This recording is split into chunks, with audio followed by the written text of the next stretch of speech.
strode purposefully through Jerusalem towards the high priest's house in the upper city. After climbing the steps in the hillside to reach the building, I turned left into the courtyard. There was something odd about this place. The courtyard was like any other. Servants busying themselves, embers from a fire, a cockerel strutting and crowing. Official buildings on one side, servants' quarters and stables on the other. And then it struck me. A set of steps leading down to dark cells and dungeons. Blood splattered on the wall showed that they had been used recently. What kind of religious leader needed a prison as part of his official residence? I was shown through to see the high priest. Caiaphas is a middle-aged man, flowing beard and harsh eyes, which try to pin you to the wall with every look. I knew instantly I wouldn't like the man. I place a lot of importance on first impressions. In my line of work, you have to. You won't survive long on the battlefield if you wait for second impressions. You requested to see me, Caiaphas. Won't you take a seat? I'd rather stand, if you don't mind, sir, I told him. As you wish, Centurian Fidelis. That is what they call you, isn't it? Maximus Fidelis. I broke away from his gaze. Fidelis is just a nickname, a joke by some of my men. It means faithful. So what am I to call you? Maximus will do fine. Now, if we've got the pleasantries out of the way, I take it the real reason you wanted to see me was to do with the tomb that my men were guarding. He confirmed that it was, and asked me to tell him exactly what had happened.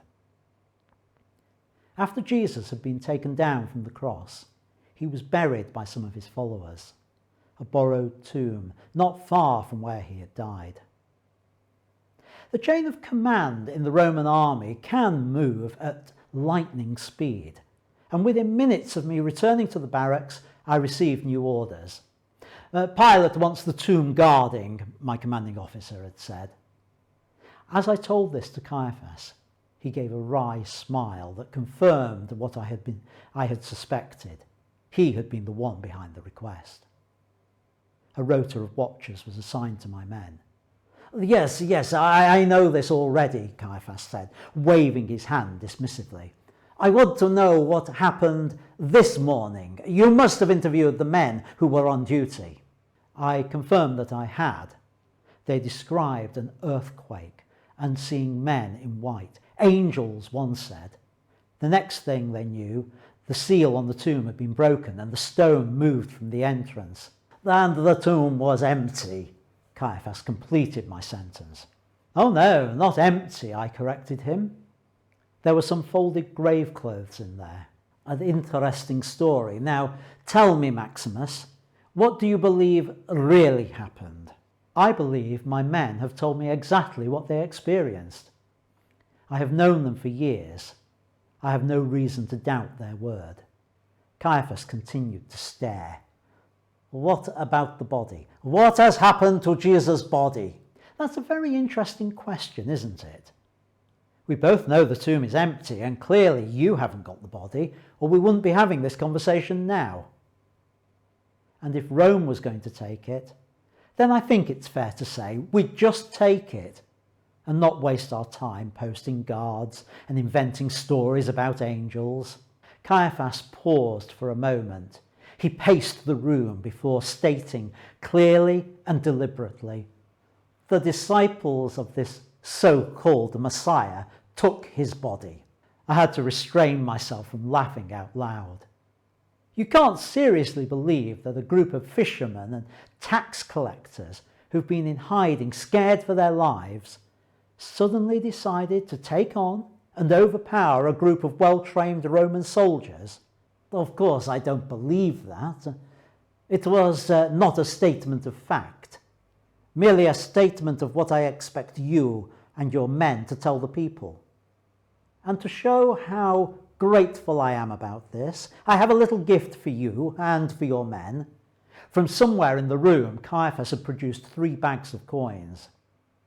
You will tell the people that the guards at the tomb, having been on duty all night, fell asleep, during which time they saw the disciples come and steal the body.